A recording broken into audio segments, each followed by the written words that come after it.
Y amigos de Amanecer Campirano, tengan todos ustedes muy buenos días. Fer Orozco, bienvenida, buenos días. Gracias, José Luis, muy buenos días a todos quienes nos miran a través de Albavisión, Canal 13, a quienes nos escuchan por el 1150 de la M aquí en Ciudad de México y por supuesto a quienes nos llevan por las redes sociales como Acústica Informa o Acústica Noticias. Y bueno, vamos a iniciar nuestras entrevistas de este día y le comento que hace unos días concluyó la tradicional Feria de la Cultura Rural en Chapingo. El día de la inauguración se hizo un anuncio importante.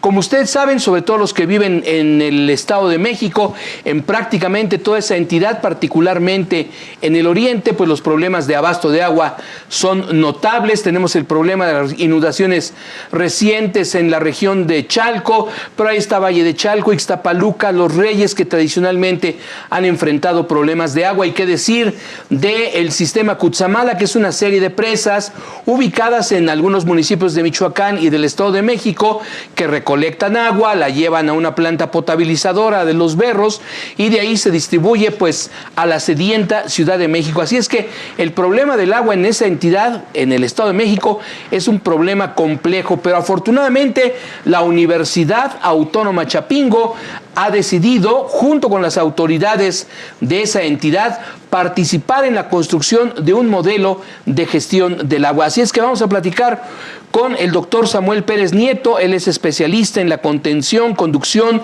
manejo y aprovechamiento del agua y profesor investigador precisamente en la Autónoma Chapingo. Doctor Samuel Pérez Nieto, le agradezco mucho que tome nuestra llamada. Buenos días. No, de nada, muy buenos días y al contrario agradecerles la invitación y aquí a las órdenes. Doctor, coméntenos, ¿de qué manera la academia, en este caso la Universidad Autónoma Chapingo, puede participar con la Secretaría del Agua, debe de tener otro nombre, no lo sé, del Estado de México, precisamente para tener una mejor gestión de líquido en esa entidad tan complicada que junto con la Ciudad de México forman un área conurbada de más de 20 millones de habitantes, todos sedientos, por cierto? Sí, efectivamente la problemática que se vive en el Estado de México, pero en las áreas que bien señala, tanto de la Ciudad de México, su área conurbada, y también sumaríamos el área del Valle de Toluca. Así es. Y de Lerma y toda esa región donde también es fuente de agua para la ciudad, pues es muy amplia, muy complicada, porque la necesidad es muy creciente y las fuentes son limitadas. La Universidad Autónoma Chapingo, y particularmente a través de su departamento de irrigación, tenemos pues mucha experiencia, mucho conocimiento, mucho trabajo desarrollado en diversos temas que efectivamente podemos poner a disposición de las autoridades.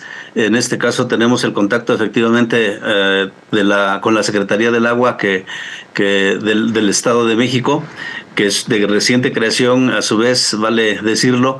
Tenemos el contacto, decía, con ellos, con su gente, y hemos expuesto ya este planteamiento de que podemos apoyar. Pues las formas de hacerlo son muy diversas. La experiencia, el conocimiento que tenemos con el personal académico de la universidad es muy amplia. Es decir, tiene que ver con temas desde siguiendo la ruta del ciclo hidrológico, desde acciones que se tienen que implementar a nivel de cuencas, de la cuenca hidrológica, para hablar de la captación.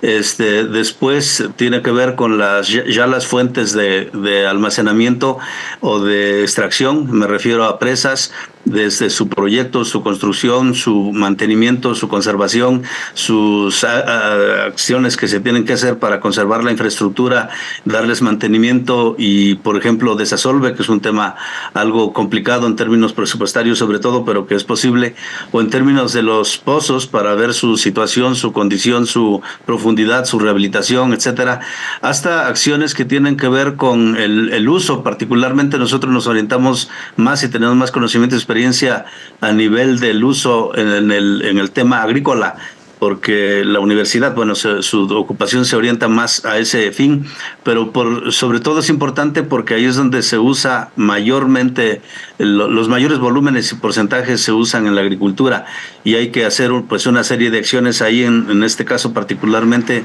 ver cómo hacer un uso más eficiente del agua en ese sector para que se puedan liberar volúmenes.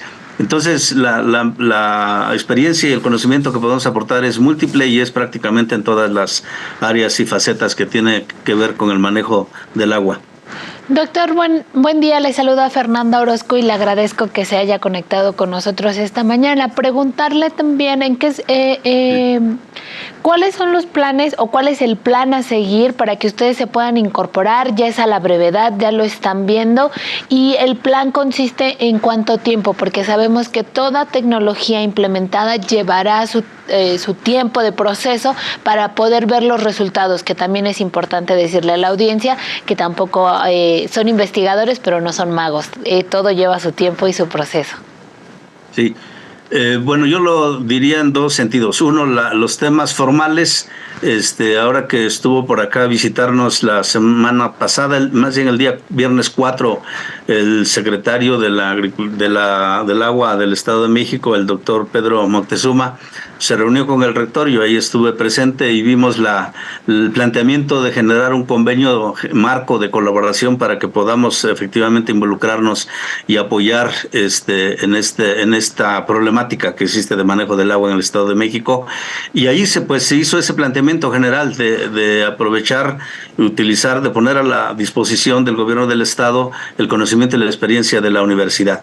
Eso pues es cosa de avanzar, de concretar el convenio, que nos puede llevar una semana o dos, los temas formales, legales y que nos lleven a firmar ese convenio general de colaboración.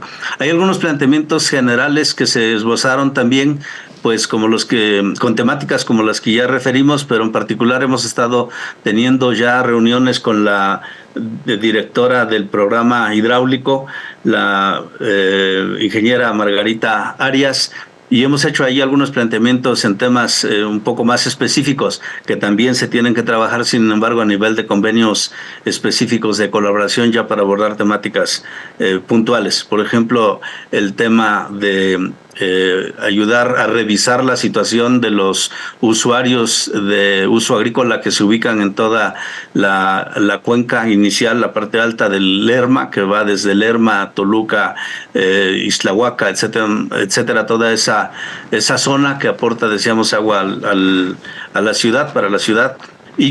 O las ciudades, porque igual para allá el Valle de Toluca, Lerma Toluca, también está en esa circunstancia, decíamos.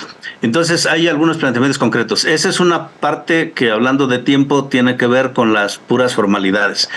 Una vez definidas las formalidades, pues en realidad, en lo que nuestra perspectiva respecta, tiene que ver más bien con que las autoridades nos planteen que tienen ya definidos recursos, sobre todo porque es lo más importante en esto, que define los tiempos para ponernos a trabajar. Nosotros estamos dispuestos y listos, digamos, para empezar a implementar lo que se pueda hacer a partir de la disponibilidad de recursos, que tiene que ver pues con estudios, con proyectos, con planteamientos concretos para cómo resolver la problemática, y más bien estamos supeditados a eso, a que haya ya la disponibilidad de recursos para abordar proyectos, programas, aspectos concretos. Doctor Pérez Nieto, me llama la atención lo que nos comentó usted al principio, en el sentido de que gracias a la experiencia del Departamento de Irrigación de Chapingo, los académicos, incluso los propios estudiantes, logran desarrollar modelos de gestión del agua para favorecer el crecimiento de cultivos.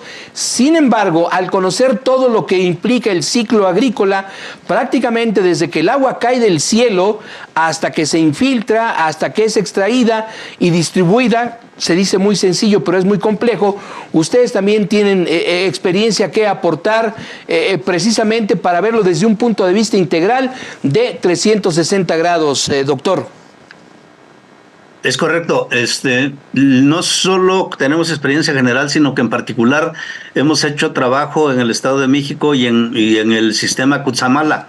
Hemos hecho trabajo a nivel de cuenca de cuenca, la cuenca de captación en diversas presas, la presa Villa Victoria, por ejemplo, y hay otras presas que están, como bien lo dijo al principio, en el estado de Michoacán. Hemos hecho trabajo de rehabilitación o restauración, le llamamos, de cuenca, con obras de conservación de suelo y agua para que el agua efectivamente se infiltre, se recarguen los acuíferos, etcétera.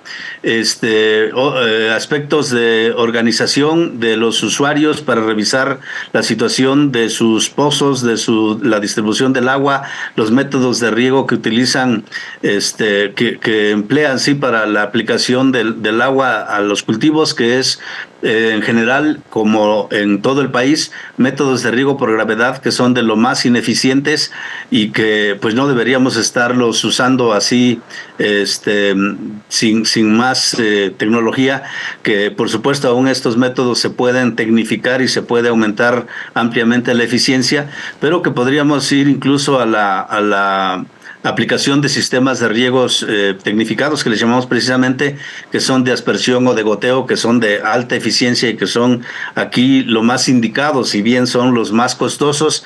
Pero bueno, pues cuando hablamos de un tema tan complicado como es la escasez del agua, vaya que se tiene que pensar en hacer inversiones, pues lo que impliquen, porque de otro modo no podremos tener eficiencias que se requieren para poder ahorrar efectivamente agua en esos sectores y poderla aplicar a los usos más importantes, más inmediatos, que la ley señala como el primero, que es el uso de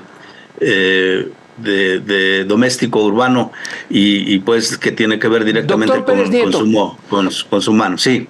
Permítanos por favor unos segundos, vamos a una pausa, vamos a escuchar a nuestros patrocinadores y rematamos esta entrevista. Por favor, permítanos un instante.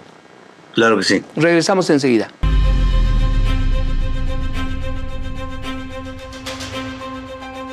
Muchas gracias, amigos de Amanecer Campirano. Qué bueno que están con nosotros esta mañana. Gracias a través a los que nos escuchan por frecuencias de radio, televisión y redes sociales. Continuamos platicando con el doctor Samuel Pérez Nieto. Él es especialista en la contención, conducción, manejo y aprovechamiento del agua y profesor investigador de la Universidad Autónoma Chapingo. Estamos platicando de este convenio que está pues ya por concretarse entre Chapingo y la Secretaría del Agua del Estado de México. Pues doctor, ya nos habló usted de la importancia que implica resolver el tema agrícola, precisamente teniendo mayor posibilidad de aprovechamiento del agua agrícola. Eso redundaría en beneficio del aprovechamiento del agua para los que vivimos en las urbes. Es correcto, sí. Coméntanos al respecto. Sí, le decía que en términos generales y a nivel mundial, el orden del volumen, el porcentaje de volumen que se utiliza en el sector agrícola es del 75-80%. En México tenemos el estimado del 78% y así debe ser en esta región de la que estamos hablando. De modo que si las eficiencias en los métodos de riego que actualmente se utilizan, en particular en los valles de Toluca, pero en todo el estado de seguro, debe ser del orden de 40, 50%, 60% quizá en los máximos casos, pero el promedio nacional, por ejemplo, anda en alrededor del 30%, un poquito más apenas, de la eficiencia por estos métodos, y que se pueda duplicar cuando menos, pero incluso mucho más, es decir, hasta se puede hablar del 70-80% de eficiencia si se aplican métodos de riegos localizados. Estamos hablando de microaspersión o de goteo, pues implicaría, poniéndolo en términos conservadores, por lo menos duplicar la eficiencia y también por lo tanto los volúmenes que se deriven pues serían duplicar la disponibilidad. Entonces esta es una de las formas sin duda más adecuadas para resolver esta problemática. Refiero un dato muy ilustrativo de la situación.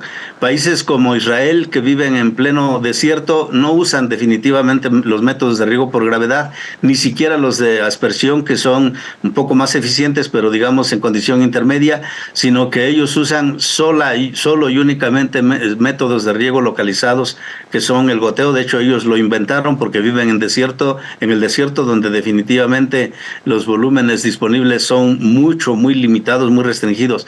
Y bueno, pues eso es a lo que nos lleva la condición cuando es de verdad extrema. Nosotros ya refería, estamos en esa otra condición en que seguimos regando por métodos de riego por gravedad muy ineficientes. Y entonces esa es una solución ligada con el tema del riego que podemos implementar y que proponemos siempre que se pueda hacer. Un tema adicional que quiero referir es el del cobro volumétrico del agua. En todo el país, en todos lados en México se cobra por hectárea o por riego el agua, y de ahí que pues no tengamos un buen resultado, porque en la medida que cobremos el agua por volumen, es decir, por metro cúbico entregado, recibido o aplicado, pues vaya que la gente podría tender a cuidar el agua, porque entre más gaste, más pagaría, y no es el caso hasta ahora. Y es otra medida que hemos nosotros planteado implementar, impulsar, para tener un mayor uso, mayor eficiencia en el uso y mayor ahorro, por lo tanto. Ok, esta como iniciativa también contempla o ha tenido un buen recibimiento, puesto que bueno, habrá quienes comenten que no hay una buena gestión y bueno, hay un poco complicado para aquellos que puedan acceder o no al recurso. Efectivamente es un tema complicado, porque particularmente el tema social con los productores, porque de por sí los usuarios del riego, del agua de riego, pues ven que se están llevando el agua para las ciudades y ellos se están quedando con menos disponibilidad o con menos recurso, definitivamente con ningún recurso, y a veces no se les retribuye pues ni económicamente, ni siquiera con beneficios directos o indirectos para ellos. Y entonces el problema principal a veces es el tema social, que nosotros también tenemos experiencia, lo hemos aplicado ahí. Nosotros hicimos un estudio y análisis de 62 me parece, no tengo ahora el dato preciso, hace 3-4 años, del análisis de 62 unidades de riego en el valle de Toluca, Tlahuaca y por esa región, pero el total son del orden de 9-10 veces más que esos, y entonces se tiene que platicar con todos ellos, se tienen que plantear estos temas, se tiene que ver cómo ellos estén de acuerdo para que puedan ir cediendo volúmenes, pero apoyándoles, pues, en este caso, con mejoras para su situación, pues, tanto en el manejo del agua, en particular, si es que quieren, pueden seguir regando, o algunos otros beneficios que reciban como retribución por el uso de su agua a cambio.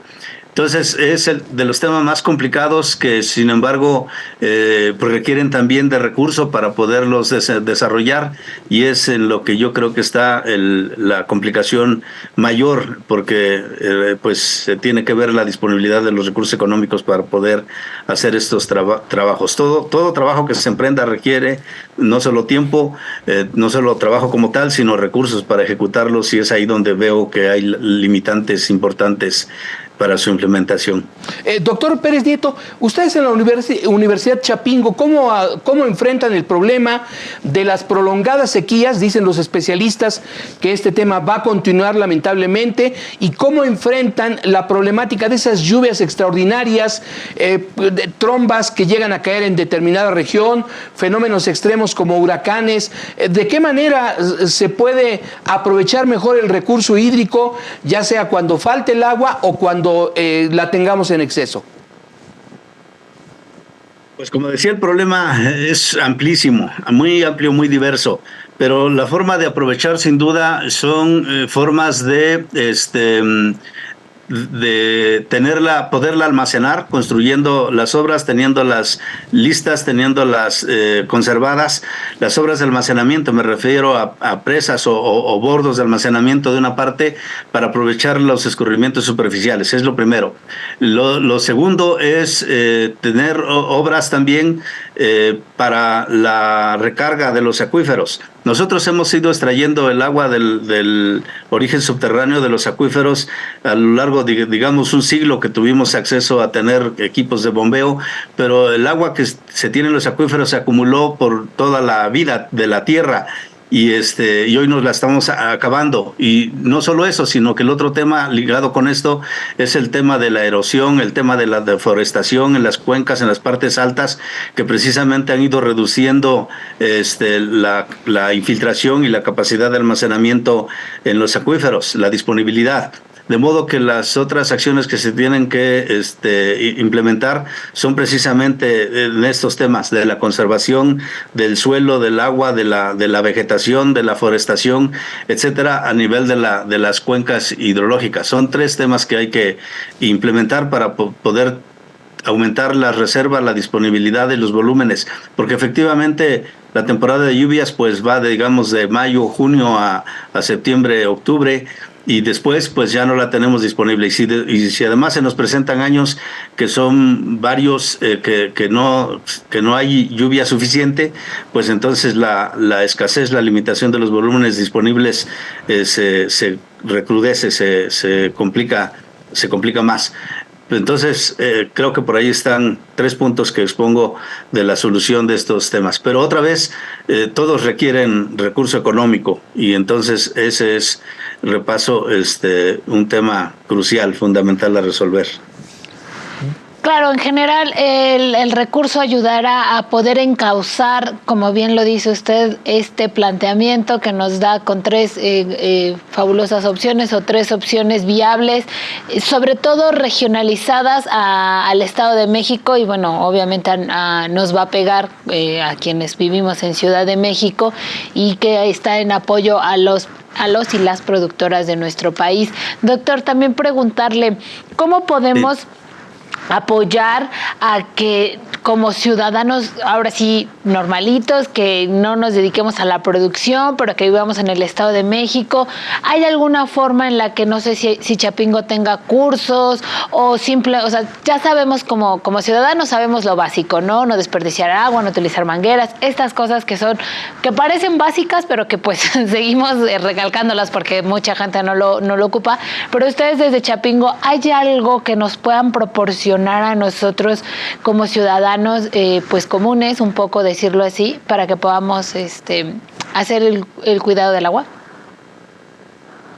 Sí, por supuesto, el conocimiento, decía, lo tenemos, pero yo creo que lo fundamental aquí es la concientización. Definitivamente el tema de concientizar a la gente, al usuario final, al que solo ve abrir la llave y hay o no hay agua, pues a darles capacitación, concientización fundamentalmente. Y eso, pues la verdad es que no tenemos así cursos que estemos ofreciendo permanentemente. A lo mejor deberíamos hacerlo, pero ahí es donde también hablamos de que se requiere recurso otra vez. Es decir, nosotros, si alguien, la autoridad que tome conciencia, y que es el principal o el primer concientizador, el primer ente que debe concientizarse, pues son las autoridades, o el segundo, a lo mejor, porque ambos en todo caso a la par. Tienen que implementarse, porque nosotros lo que no tenemos como institución es recurso para hacer esta labor tan relevante, tan importante, y por eso decía pues claro, que tengamos disponible de una parte los esquemas de capacitación, de orientación o de concientización, no los tenemos porque implica también un recurso. Doctor, y si bien Nieto, tenemos Sí. Perdón que lo interrumpa, lamentablemente el tiempo se nos agotó. Muchísimas gracias, pero permítanos seguir en contacto con usted para seguir hablando de este importantísimo tema, doctor. Muchas gracias.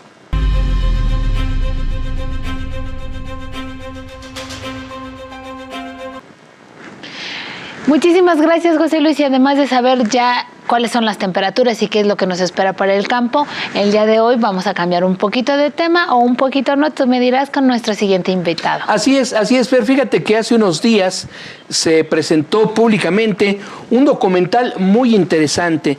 El título de esta pieza cinematográfica, como también la podemos llamar, es Té de agua salada, y habla esta película, esta obra cinematográfica generada por el grupo ambientalista Oceana México.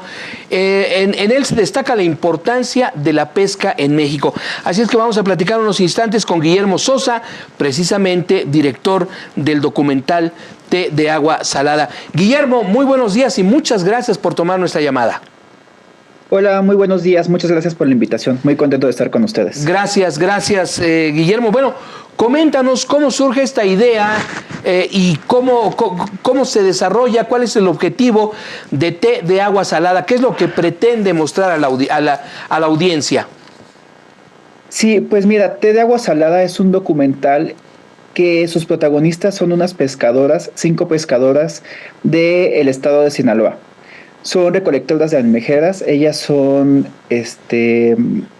personas que son héroes de la alimentación, porque pues tienen el gran compromiso de llevar alimentos y garantizar que tengamos alimentos ricos en proteínas, pues como muchas otras pescadoras y pescadoras, que tengamos acceso a estos alimentos, todos los mexicanos y mexicanas. Y pues ellas hablan en este cortometraje documental, pues justo de su perspectiva del mar, de la pesca, las amenazas que enfrentan, que son varias, y también los sueños, que también son muchos, ¿no? Y la importancia de proteger los océanos, de sumarnos, aun cuando vivamos lejos de las costas, podemos hacer muchas cosas y nuestras acciones impactan mucho para que podamos tener océanos sanos y abundantes y pues seguir disfrutando de todas las bondades que dan los mares. Hola Guillermo, te saluda Fernando Orozco y te agradezco que te hayas conectado el día de hoy con nosotros. Primero felicitarte por tan importante obra, porque creo que una de las cosas más importantes que nos hace falta para visibilizar el trabajo de aquellos quienes nos dan de comer, como se decía o como se dice y como es la realidad, pues además el visibilizarlo y concientizar a las personas a través del arte, en este caso el documental, pues nos hace tener una conciencia mucho más grande. Preguntarte cómo nace la idea y de cuánto tiempo estamos hablando que estuvieron acompañando a estas 5 pescadoras. Sí, pues fue como una suma, para la idea, una suma de varias circunstancias. Oceana es una organización dedicada a la protección de los océanos que busca protegerlos a partir de cambios en política pública. Y para esto es importante que el sector pesquero esté involucrado. Entonces la organización trabaja con varios y colabora con varios comunidades y cooperativas de pescadores y pescadores en diferentes estados, y pues una de ellas son las almejeras de Sinaloa. Y yo no las conocía en Sinaloa, con algunas había coincidido aquí en la Ciudad de México, pero justo en julio voy junto con un compañero y una compañera de Oceana a visitarlas. Y fuimos a hacer la recolección de almejas, que es una tarea muy interesante y muy bella, y lo que hacen. Y yo soy del área de comunicación, entonces realmente fuimos como a capturar imágenes, justo pensando mucho en comunicación para redes sociales y demás. Estaban pensadas unas entrevistas también para contenidos para redes sociales sobre lo mismo, de la importancia de la pesca desde sus voces. Pero la verdad es que salieron unas entrevistas súper lindas, súper honestas, súper emocionantes. Y cuando regresé eso fue a mitad de julio. Y cuando regresé de Sinaloa, yo estudio la maestría en cine documental. Aquí en la Ciudad de México se lleva a cabo un festival que se llama DocsMX, que es un festival internacional de cine documental. El coordinador me dijo que si no queríamos participar. Entonces, pues nosotros decidimos tomar la invitación. Justo yo había regresado como muy emocionado de Sinaloa con estas entrevistas. Y que aparte la idea ya se estaba gestando, porque también estábamos trabajando aquí en la Ciudad de México con niños y niñas en la colonia Guerrero, que hicimos un mural, pero estábamos trabajando con niños y niñas que muchos no conocen el mar. Entonces yo estaba mucho como con ese interés de hacer este diálogo entre cómo en las ciudades hay gente que está participando en acciones para protegerlos, porque saben que son importantes, aun cuando hay una distancia geográfica y que no los conocen. Entonces como que estaba yo mucho con ese el diálogo y de querer hacer algo. Entonces el documental va mucho de eso, las pescadoras hablándole a una niña de la ciudad que no conoce el mar, y cómo justo el mar las conecta, ¿no? Y cómo las acciones de unas desde la costa o la ciudad pueden beneficiar y ayudar a las otras. Y entonces fue como esa suma, ¿no? de la entrevista, de la invitación al documental, que decidimos pues aprovechar esta oportunidad de participar y también poder contar la historia pues justo desde un nuevo formato que en Oceana pues no habíamos hecho, que es este cortometraje documental que dura 17 minutos. Muy bien, Guillermo. Rápidamente, antes de irnos a corte, ¿en dónde podemos ver el documental?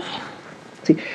Mañana es el estreno virtual, mañana miércoles 16 de octubre es el estreno virtual en la página de Facebook Oceana México a las 8 de la noche. Ahí va a ser el estreno ya para todas las personas que quieran verlo desde sus casas. Y pues estará en línea ya para cualquier persona pueda verlo en cualquier otro momento, si no se pueden conectar mañana, pero pues ojalá se puedan conectar y acompañarnos mañana al estreno virtual, miércoles 16 en Facebook Oceana México. Guillermo, perdón, permítanos un instante, vamos a una pausa y continuamos platicando de este tema. Perfecto, claro, muchas gracias. Gracias, regresamos enseguida, Fer.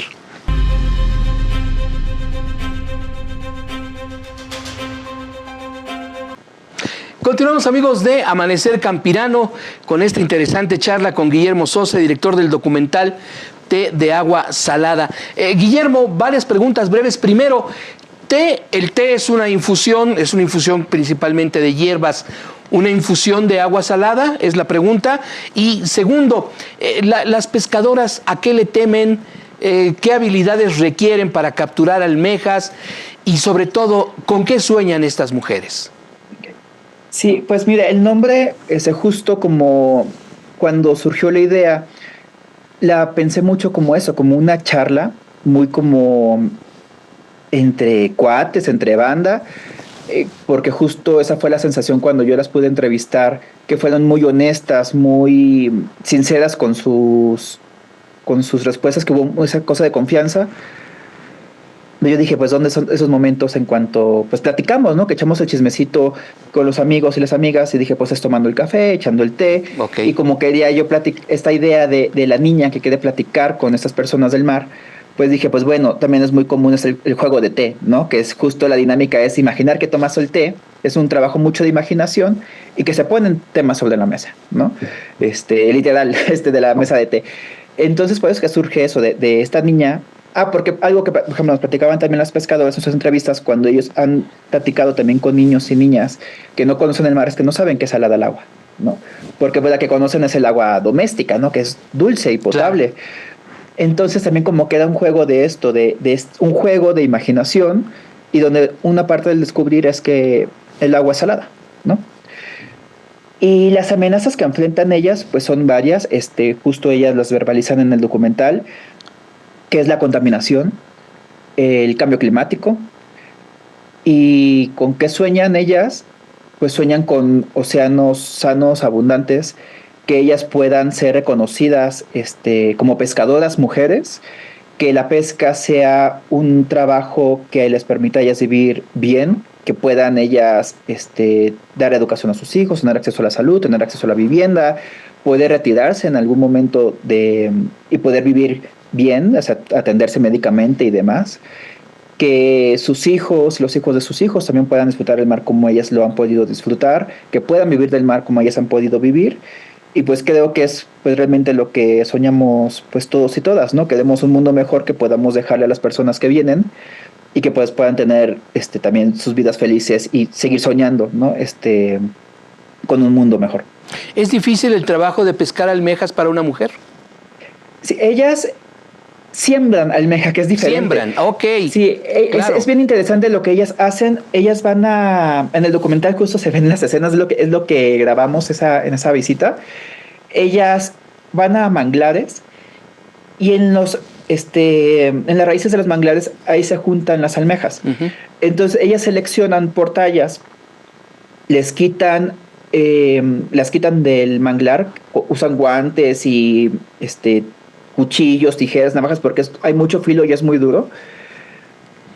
Y ya después de que hacen la recolección, que ya a vista, pues, ellas pueden reconocer cuáles son las que les sirven o cuáles tienen que dejar, porque tienen que respetar una talla.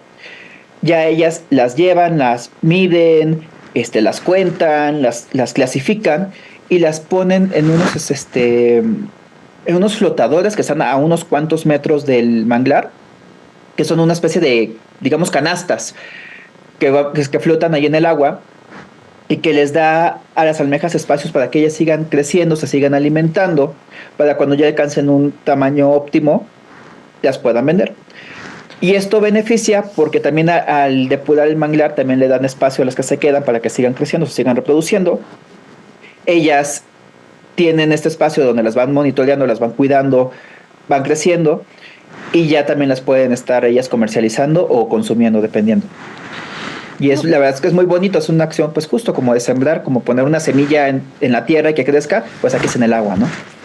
Muy bien, Guillermo. Justo también sale este documental en marco del Día Internacional de la Mujer Rural y ellas forman parte de este sector, me imagino, estas 5 productoras, lo cual es maravilloso porque no hay mejor momento, creo yo, coyuntural en la vida pública de nuestro país que hoy que tenemos una presidenta que pues bueno, le vayamos dando visibilidad. No es que no existan, sino más bien es darle visibilidad a las actividades que las mujeres desempeñan, sobre todo en este sector tan importante como es el sector pesquero, que también cabe destacar que platicando en diversas charlas con ustedes como Oceana, nos hemos dado cuenta que nuestro sector pesquero necesita mucho más apoyo y muchas más regulaciones. En este sentido, este documental apoya o ayuda de alguna manera a visibilizar todo el trabajo que hacen y que lo hacen muchas veces sin un apoyo real de la parte gubernamental. Sí, pues yo creo que en ese aspecto el documental se queda corto. La verdad es que ellas hacen un trabajo increíble. Son pescadoras, son líderes comunitarias, son amas de casa, son madres de familia. O sea, hacen un montón de cosas que creo que haría falta hacer un largometraje para poder mostrar cómo se merece todo lo que ellas hacen. Pero creo que es un primer paso, ¿no? Al final, justo se estrenó en la Ciudad de México el documental el sábado. Y mucha de la gente, que justo es gente que no tenemos costa, decían, claro, tiene toda la lógica que haya mujeres pescadoras, pero nunca había pensado en ellas. Siempre asumimos que es un espacio de hombres. Y pues sí, está más dominado por hombres, ¿no? Pero hay muchas mujeres pescadoras que están haciendo su chamba, una chamba increíble, y que creo que hace falta que este documental suma, pero hacen falta más estrategias, más trabajo, más gente que se suma a visibilizarlo y a ayudar. Muy bien, Guillermo Sosa, pues te queremos agradecer a nombre de todo el Grupo Acústica y sobre todo de nosotros que nos hayas permitido saber un poco más acerca de este documental Té de Agua Salada, que se estará promoviendo a través de las redes sociales y que tendrá su estreno próximamente. Te agradecemos mucho, Guillermo Sosa, y seguimos en contacto si tú nos lo permites.